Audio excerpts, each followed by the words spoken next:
আত্মহত্যার হটস্পটে রূপ নিয়েছে হাতিরঝিল। গত 5 বছরে এখানে 24 জন আত্মহত্যা করেছে। পুলিশ বলছে দুজনের লাশ ফেলে যাওয়ার ঘটনাও ঘটেছে হাতিরঝিলে। তবে গণমাধ্যমে প্রকাশিত প্রতিবেদনের তথ্য, গত একাদশকে হাতিরঝিলের লেক থেকে শতাধিক মৃতদেহ উদ্ধার হয়েছে। অপরাধ বিশেষজ্ঞদের ধারণা, শহর থেকে লাশ বের করার ঝামেলা এড়াতে হাতিরঝিলকে নিরাপদ ভাবছে অপরাধীরা।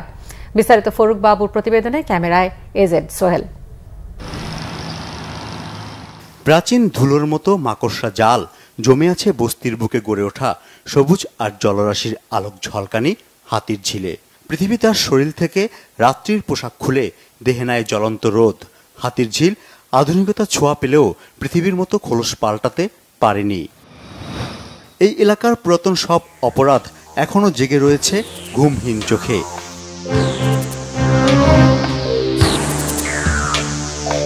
এপ্রিল মাসে হাতিরঝিলের লেক থেকে 5 দিনের ব্যবধানে উদ্ধার হয়েছে 2টি মরদেহ। শহরের ফুসফুসের ধমনীতে মৃত মানুষের গন্ধ ছড়াতে হাতিরঝিলে ফেলে যাওয়া হয় লাশ। অনেক সময় প্রকৃতির শীতল ছায়ায় সংঘটিত হয় ছিনতাই। শিক্ষার্থী, চাকরিজীবী, ব্যবসায়ী থেকে শুরু করে ভবঘুরে পাগল, এমনকি লেকের পানিতে মিলেছে গণমাধ্যম কর্মীর গলাকাটা লাশ। মর্গে যাবার আগে হয়তো লাশটির একবার প্রিয় মানুষটির সাথে দেখা করার শখ জেগেছিল, কিন্তু সে জানে না প্রযুক্তির এই যুগে অনেক লাশকে হতে হয় বেওয়ারিশ, যা চেয়েছিল তার হত্যাকারী। কানামাছি খেলে অপরাধ, চুপ হয়ে যায় লাশের গল্পগুলো। রাজধানীর সবশেষ থানা হাতিরঝিল তার কার্যক্রম শুরু করে 2018 সালে। সেই থেকে 2024 সাল পর্যন্ত 26 লাশের পরিচয় পেয়েছে পুলিশ। তাদের তথ্য অনুযায়ী 24 জন লেকে ঝাঁপ দিয়ে আত্মহত্যা করেছে, আর 2 জনের মরদেহ ফেলে রেখে যাওয়া হয়। হাতিরঝিলের যেসব লাশ পাওয়া যায়, সেটা কেন পাওয়া যায়, কারা মেরে ফেলে যায়, এই ধরনের নানান গুজব অনেক সময় আমরা দেখি, যে কারণ প্রতি মাসেই অন্তত 1-2টা করে লাশ সেখানে ভাসতে দেখা যায়, পাওয়া যায়।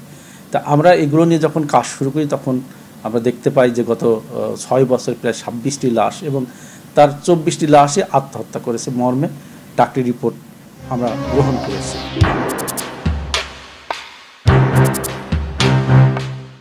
হত্যার জায়গা ও আলামত গায়েবের পাশাপাশি শহরের মাঝ থেকে লাশ বাহিরে নেয়ার ঝামেলা এড়াতে বেছে নেওয়া হয় হাতিরঝিলকে।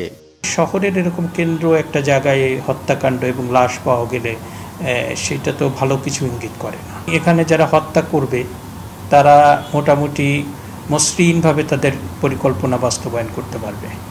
আর নাম্বার 2 হচ্ছে যে আপনি লাশটা তো আপনি যদি বাসা বাড়িতে করেন কিংবা অন্য কোথাও করেন, লাশটা কোথায় রাখবেন?